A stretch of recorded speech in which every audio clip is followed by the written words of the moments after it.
And the big thing for the riders and the teams is probably more a decision about when to use that tyre, because you only have a certain number in your allocation that you're able to use over the course of a weekend, so you don't want to go through all 8 of your X tyres and leave yourself short for race 2, for instance. So you need to plan things out. That's why you see in pre-practice 1 a lot of teams and riders just opting to use the harder tyre, because it's a tyre that they're willing to burn through, whereas whenever you get to this stage of the session, you're probably thinking more in terms of, right, let's get ourselves into a decent run and see what we're able to do for race simulations. Yes, the morning when you know that the track conditions aren't necessarily at their peak anyway, when everyone's trying to lay some rubber down and just get themselves up to speed and relearn the circuit as well.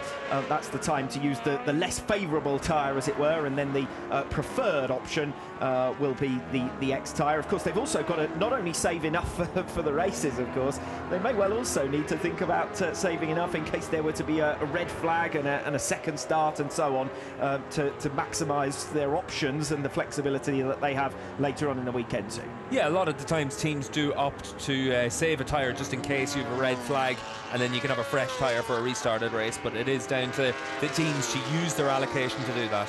As we see Alvaro Bautista down the back straight, just picking off Toprak Razgatlioglu, and that's what Toprak will hope that's the only time he sees that this weekend. Well, again, you can see there with Alvaro, it might only be a free practice session, but he's able to throw down a bit of a marker there and make Toprak a little bit worried, because Toprak knows that that's the challenge he's going to be up against all the time this weekend. And we saw Toprak make the move into turn 1 under the brakes, and you'd probably expect to see something similar again from Toprak, but he needs to be on the limit everywhere, because he's now being given that perfect illustration of what Alvaro Bautista can do as well, then the long straight.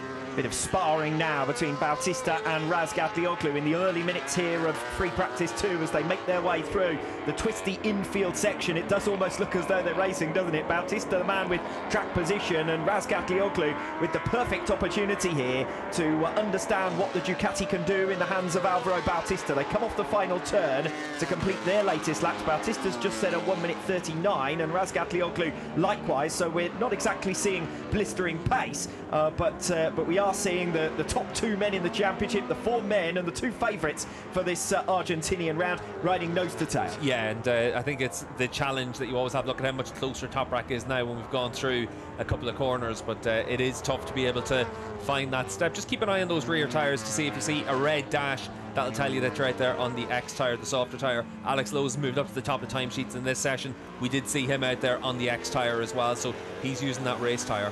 So Razgatlioglu getting in nice and close coming into turn 10, but not close enough to regain track position, and then making their way now through the final sector. This left-hander with the unusual right-hand kink coming off it, and then onto the start-finish straight, which is not the longest straight on the circuit. That's the back straight coming off turn 7. They drop down the hill now in towards turn 1, and it does look like each lap around coming into turn 1, Razgatlioglu was making time as well, and this time Bautista's rolled off anyway and allowed Razgatlioglu to head off into the sunset in front of him.